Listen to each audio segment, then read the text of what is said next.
Here's a question. Can you beat SpongeBob SquarePants Battle for Bikini Bottom Rehydrated without jumping?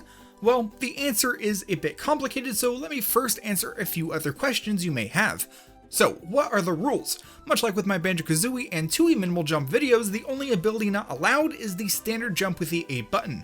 In this game, each character's double jump is pretty much as powerful as the first, so that's also not allowed. Anything else is pretty much fair game. That said, what counts as beating this game? Well, in a normal playthrough, you need 75 golden spatulas, which are like stars in Mario or Jiggies in Banjo, in order to access the final boss. I do want to make it clear that there is a pretty game-breaking glitch currently in the game that greatly affects the challenge, but we'll look at that near the end of the video. That said, enough preamble. In SpongeBob's house, you'll quickly find that SpongeBob's Bubble Bash is his only tool for verticality. While it's useful, it's far more restrictive than you might think because you can't move horizontally until the animation completes, so I almost always had to mix in some spin attacks to get anywhere with it, as they just barely increase his hang time. That said, his house is easily completable. Outside, there's a few spatulas within reach. Heading into Squidward's house, smashing it up even without jumping is pretty easy, which gets us a nice golden collectible. The other atop SpongeBob's house requires us to use some careful bashes and spins to navigate onto the first floating box, across to the house's ear, onto the brow, to the other ear, and then across the last two boxes. Nice. Heading into Jellyfish Fields, it's pretty straightforward all the way to the bungee jump spot, aka a lot of bubble bashes spinning on and on for every single little ledge. The bungee jump itself is super simple, but getting onto it, not so much. You see, if you bubble bash and get onto the hook while in the animation, the game just sorta locks you in place. You can't move, dive again, or exit the bungee like at all. While that's fun to look at, not so fun to deal with, so we have to carefully spin after bubble bashing to correctly mount the hook. Onwards, the spatula atop the hill is reachable, but it requires a bit of finesse for the seesaw platform right before the end. I found that by spamming the bubble bash and nudging forward bit by bit, you can get close enough to reach the ledge without the seesaw dipping too low. The following spatula is possible completely jumpless, and it just requires extra caution because water, or I guess goo, is quite dangerous in this game. What comes after, it's not happening. So as SpongeBob, you can get back to this point and hit the button yourself to reach the nearby checkpoint bus station changer thingy. From there, you can utilize the Jellyfish's shock to damage boost Patrick up the little ledge, and then, very carefully, toss the watermelon from the very edge to hit the button. Unfortunately, that's as far as I got. There's no way I could find to get Patrick up the following ledges jumpless, and SpongeBob can't do anything because a Patrick exclusive springboard is required to get us to the next area. Later, you can bring Sandy into the section of the level, but I couldn't get her past the initial cluster of islands. I did mess around with the water's recoil properties and found a few places where Sandy could get a bit of height and distance. One idea I had was to have Sandy hover over to the lake's edge and carefully skirt the level's boundary and water's edge to get far enough to trigger the target location's checkpoint. Unfortunately, that didn't work. Without some kind of breakthrough, this is as far as we go in Jellyfish Fields. The next level is downtown Bikini Bottom, and initially everything went smoothly because the streets and their obstacles are set up to be easily traversed jumpless, and the Tiki's Go Boom spatula is very straightforward. As soon as we reach the spot where Sandy would take over, things grind to a halt. She's supposed to jump, double jump, and hover her way across the buildings until you loop back around to the top of the building near the start. Without jumping, there's not a lot of options to get Sandy airborne. There are 2 trampolines out on the streets, but neither get you high enough or far enough to access a high enough checkpoint to reach the floating swingable targets. There might be some kind of weird tricky parkour possible with SpongeBob to make this work, but unfortunately, I'm at a loss. That said, paying some shinies to unlock the Sea Needle allows us to get a collectible spatula. The first step is to go through the open door and traverse the outer path to unlock the following 2 doors. The only difficulty there is this stretch, guarded by a floating missile-throwing robot. Even without that enemy to distract me, I wasn't able to reach the final platform with just the usual bubble bash spin combo. It turns out that the enemy is actually a frenemy because the missile provides a damage boost that allows us to reach that platform. It looks pretty simple, but it took me way too long to figure that out and actually pull off. Once all 3 doors are open, careful use of the bungees gets us the spatula. The third level available to us is Goo Lagoon. As soon as we get in there, Larry the Lobster tells us about redirecting the panels, but just ignore all that. Moving onwards, Mrs. Puff will tell us that her students got picked up by balloons or something like that, so we need to knock down all 5 of them in order to get the spatula. I don't know why, but when I did this, I knocked down just the first 3 that I encountered, the last of which being a bit difficult to get, and I got the spatula despite it normally requiring all 5. This game is a bit janky, but whatever, I'll take what I can get. From this point, I do want to mention that there is a side path that you can get to with some very, very difficult bounces using Patrick against the water, but even if you get there and pay the clam to open up that side path challenge, Patrick can't even make the jumps required because he can't jump. SpongeBob can carefully make his way over to the sandcastle where we find a challenge with perhaps the dumbest solution I've come up with for this entire video. After hitting the button, the door will close behind you and the water will begin to rise, and you're supposed to very quickly platform your way to safety, but we're not going to do that at all. I found that if we're quick about it, we can get over and bounce on the floating guy until the water rises and then falls back down again. From now on, the water won't rise again until we die, so we're free to head over to this corner and abuse the game's weird collision to trigger the platform to fall down, and then, I'm serious, very carefully Bubble Bash up and ground pound in order to get onto the platform, and then quickly spin Bubble Bash and spin again to get onto the ledge, confirming that I am in fact a god tier gamer. That said, it's from there that we use the exact same trick to get up that last little bit. Yeah, this whole thing, figuring this and pulling it off, took me way more than an hour, maybe 2 or 3, but it works, so cool. From there, we unfortunately hit another roadblock, because in the Sea Caves, which is located in a platforming game, we're expected to jump. It's weird, I know. Despite my best efforts, I couldn't cross even the first gap using SpongeBob's Bubble Bash spin combo. I did consider abusing the Goo's recoil bounces and the very thin strip of land on either side of the cave, but the water rises and falls every so often, which makes it very difficult to practice, let alone pull off. For now, this is where we stop with this level. At this point, you might notice that we don't have enough spatulas to move on because it takes 15 of them to unlock Upper Conch Street, which contains the next few levels. Luckily, Mr. Krabs, ever the businessman, will trade us golden spatulas in return for shinies, which can be pretty easily farmed from both the Tiki's Go Boom spot in downtown Bikini Bottom, as well as around the Sand Castle in Goo Lagoon. These start at a price of 3,000, but each spatula increases the price by another 3,000. So 3, 6, 9, 12, 15, all in all, the whole set costs, I think, a bit more than 100,000 shinies. While tedious, we can grind them all right now, which gives us 8 more spatulas. After unlocking the 15 spatula gate, we're immediately dropped into a boss battle against Robo Sandy. Luckily, this fight is actually pretty simple jumpless because her slam attacks naturally bounce you into the air. As long as you're careful and deal damage with each bounce, it's no problem, getting us another spatula, which also unlocks the way forward. Reaching this area and talking to Bubble Buddy actually unlocks a new ability called Bubble Bowling. This is useful in very limited situations, but it's still another tool, so cool. Before heading into any of the levels, there is a fairly simple spatula that can be earned in Sandy's treehouse by defeating all of the robots. The spatula outside atop Shady Shoals is, as far as I'm aware, not possible because SpongeBob can't quite make the jump needed from the third to last box to the second to last box, assuming I counted them correctly. Not requiring any golden spatulas to unlock, Mermalair is the first level we can not jump into. At first, this all seemed pretty daunting. Luckily, even the sections with Patrick are quite doable, so let's go through those real quick. The spatulas for the top of the entrance area and atop the computer area are both pretty straightforward, requiring SpongeBob to Bubble Bash spin, Bubble Bash spin, Bubble Bash spin until you want to puke from dizziness. I should mention that the last bit requires us to wall jump, which you might think is a jump considering that I used the word just now. However, if we go by Super Mario Odyssey logic, which we all naturally do, wall jumping isn't actually considered a jump, and it's fine. Also, this is my video, and I make the rules, so it's okay. In this little side area, Patrick can take over and carefully use watermelons to hit the 3 buttons to appease Mermaid Man himself for a spatula. And then we can pay some shinies to the clam, which lets us fly up and over to Barnacle Boy. His little puzzle has us turning off the Towers of Power, for which we are rewarded with another spatula. Next, getting to the top of the security tunnel is pretty obnoxious. The color changing floors are very annoying because you have very limited mobility options, so I just sorta had to YOLO myself through until I made it and got to the very end. also making sure to hit any security system buttons along the way.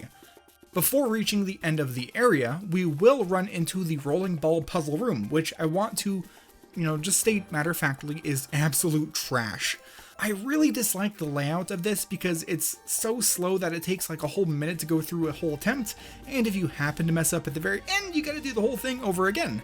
While I couldn't complete it, I was able to follow along and do every step until the very last. Once the ball gets into the weird tube thing to turn on the fan, we're supposed to hit the button with a bubble bowling ball. However, I couldn't get over there quick enough in order to actually set up the shot, and despite my elite gamer status, I couldn't manage to snipe it either because the fan makes that really difficult. While this seems impossible to me, perhaps with some kind of tool-assisted something I could puzzle out a way to make it work, but for now this is going uncollected. If someone can pull this off, please let me know. That said, we can collect the spatula for turning off the security system, and then run across the bridge to find ourselves in a boss fight against the prawn, who exists because I don't know. I wasn't really paying attention to the story here. That said, this one is pretty easy because all we need to do is stay alive long enough to bubble bowl our bowling bubble ball across the blue pathways for another nice spatula. Next up is Rock Bottom. Luckily, this is actually a pretty doable level, but it required a lot of weird stuff. So getting to the museum is relatively straightforward, or whatever you'd call this janky way of playing the game. Along the way, all the pieces of art are collectible jumpless. Things get interesting once we reach the museum's roof, and thus can enter the museum itself. From the start, this place is packed, with lasers and contraptions shooting down lightning. The distance and height between each of the platforms is just too much for the Bubble Bash spin to get across, but the jank has our back. After entering and turning left, Bubble Bash to get up over the railing. While in this corner, you need to sorta hope that the game gives you the correct amount of recoil height, which lets you get up onto the giant metal painting frame. From there, you can move to the right and bash spin up onto the ledge to snag the best checkpoint in the world. From up here, we need to hit the 4 buttons along the wall, all within the same life, as they reset upon respawning. This is where the idea of weird bubble bowling snipes I mentioned earlier comes in. We can easily hit the 2 on the right side of the room, but the left are trickier due to the platform above them.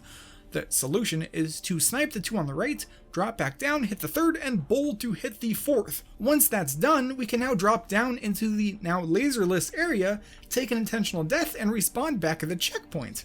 Getting across the entire platforms is tedious but doable, which gets us another handy checkpoint. From here we can get down onto the art, and then snipe the 3 buttons from atop the rickety wobbly stupid seesaw made of dumb wood. This wasn't really fun. Another respawn gets us back up there, and then we can bubble parkour all the way to the spatula, respawn again, and then get to the exit. The next area is the Trench of Darkness, which can be overcome with SpongeBob and some Bubble Bash spin trickery to get onto this platform, across, and then up and around to this checkpoint. Sandy can lasso swing and hover her way to the button, and then to the How in Tarnation spatula. The only other objective we can do right now, without the cruise missile, is collecting the last piece of museum art found near the farthest laser. This is doable jumpless, but requires a really annoying damage boost from the nearby robots. Took me way too long, but that's another jumpless spatula. Starting from this midway checkpoint back in the main area, Sandy can damage boost to get up onto this bounce pad, which bounces her twice onto this roof. Then we can hover to hit this button to activate the swing along spatula's lasso point. Reaching that is a bit annoying. Back on that roof, we have to get damage boosted onto the bounce pad, which isn't very consistent, and then hover over into range, timing our approach with the orbiting target. After actually reaching it, if you aren't careful, Sandy will collide with the metal structure and immediately fall down, so don't do that. The last possible spatula, at least for now, is the one rewarded for the little slide thing. Mr. Krabs, and thus the start of the challenge, seems out of reach because it technically is. Thankfully, we have jankiness on our side. If we start from this edge, run off, and start hovering as low as possible while still being able to reach the slide high enough, the brief momentum we get from starting to slide is actually enough to trigger the checkpoint next to Mr. Krabs. I was honestly shocked when this actually worked. The slide itself can be beaten as SpongeBob by starting it like normal, and veering off the track early to approach the spatula from the other side than the intended approach. From there, some tense Bubble Bash spins gets us to it just in time. For now, that's all we can do there, so onwards to Sand Mountain. This level gets off to a pretty okay start. SpongeBob can navigate up and hit the button to bring out the Texan swing thingies, as well as reach the clam to unlock the bungee jump hook. This gets us the spatula from Plankton, as well as the spatula atop the lodge, which requires you to backtrack from slope number 3 as Sandy to reach the lasso swings. As for the spatulas rewarded from defeating the monsters and finish times, yeah, that's not happening. Despite being focused on sliding, each slope requires jumping for its numerous gaps and pointy obstacles. Once SpongeBob starts tongue sliding, he can't break out to Bubble Bash, so he can't go anywhere. He's not going to be much help. Sandy, while definitely a bit more promising with their lasso hovering, also comes up a bit short, quite literally in many places. While all of the tracks slope downwards, literally, the height difference isn't enough to allow her to hover across all of the gaps required to reach the end. Trust me, I tried and tried this for hours. It might be possible, but I don't think it is. So, yeah. At this point, you might notice that we're up to a total of 35 golden spatulas. As you may know, we need 40 arbitrary collectibles to unlock the final hub area, and our options have pretty much run dry. I mean, the only other source of spatulas at the moment that we haven't looked at is from returning socks to Patrick. I can confirm that at least 10 socks can be collected jumpless, which does raise our count to 36 spatulas, but that's about it. In this game, there is a total of 80 socks, 65 of which are located in the available level/hub area. We need to collect 40 more socks for a total of 50 out of the available 65 in order to unlock the final area.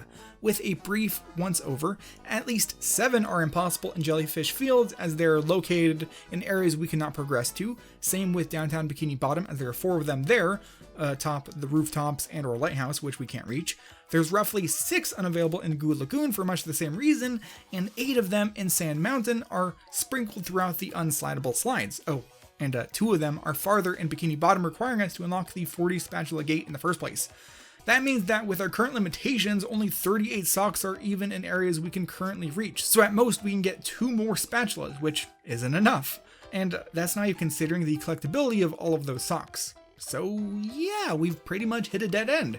I think it might be possible to get the Rolling Ball and Shady Shoals roof spatulas, but I don't think it would be enough. Also, for reasons we'll go into shortly, that wouldn't really matter that much. That said, we still haven't technically answered the question, as there is still a glitch that might open up some doors, or gates. Like I mentioned near the start, the game-breaking glitch that the game currently has allows you to fast travel to areas you haven't yet unlocked. This can be done by selecting an area you can travel to, backing out, and either using 2 controllers or controller's A button and the keyboard spacebar at the same time like I did. Inputting A twice at the same time will incorrectly allow you to fast travel wherever you want. With this, we can actually travel to the industrial park to take on and defeat Patrick Jumpless, giving us a spatula which also unlocks the 40 spatula gate. From there, getting the spatulas within the Chum Bucket lobby and from clearing out the Krusty Krab are both doable, bringing us to 39.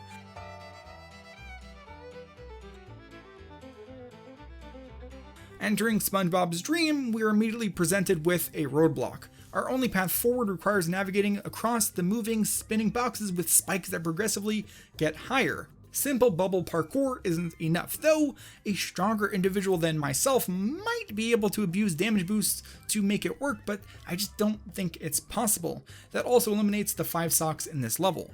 We don't have enough spatulas to unlock the Kelp Forest or Flying Dutchman's graveyard, but again, we can use the fast travel glitch to get there. I should know that unless there's some extra special technique here, you can only fast travel glitch to the first spatula location for each level, which is at the very start.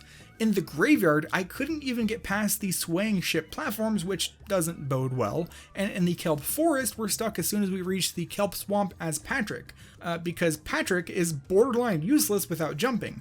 Though, to be fair, I did get the first spatula, and thanks to some weird glitchiness, like before with the children, I incorrectly received the second one after saving just a single camper instead of the required 6.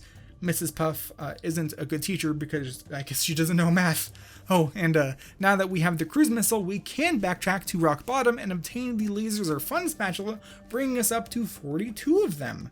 But yeah, we're still like 33 short of being able to beat the game jumpless. So, to answer the question I posed at the start, no, it's not possible. But this is why it's a bit complicated. You can fast travel directly into the final battle. This even works immediately after starting a new save file. That's how Shift got his incredible sub 3-minute speedrun record. So, is that doable, Jumpless? Well, the final battle is broken up into 2 parts. The first requiring you to cruise missile the crap out of Mecha SpongeBob and Roboplankton, which, while tedious, is totally doable, Jumpless. The platforming that follows inside of Spongotron's noggin is a bit more complicated. Getting onto the first bounce pad? Yeah, that's fine. Taking out the enemies and even sniping the first fuse? We're good. Unfortunately, reaching the bounce pad without jumping is difficult, if not impossible. But oh look, we can get respawned right next to it. Sweet. The second fuse's enemies are also easily dispatched, but a cruise bubble won't break it. We gotta go smack it with our head. The platforming to reach the Duplicatotron 2000 is obnoxious and dumb, and I hate it, and I don't like this area, but it's possible. From there, we can use the Chuck's damaging rockets to get over and bonk the fuse, unlocking the next pad. Here, we can Bubble Bowl to destroy the Robo Vending Machine, and luckily the fuse can be destroyed with the Cruise Bubble, and we can easily take an L to respawn at the next bounce pad. The final fuse actually expects you to use Cruise Bubble, and boom, it's easily taken out. Awesome. I just gotta take a death, get onto the pad, and whoops, I missed. No worries, but oh look, I spawned back at the Bubble Bash fuse. This game's jank doesn't know when to stop. Luckily, none of the fuses have to be redestroyed. I just had to leap to my death in various locations until I finally died where the game wanted me to, so I can get back to where I started. Making sure not to miss, the bounce pad takes us to the final stretch.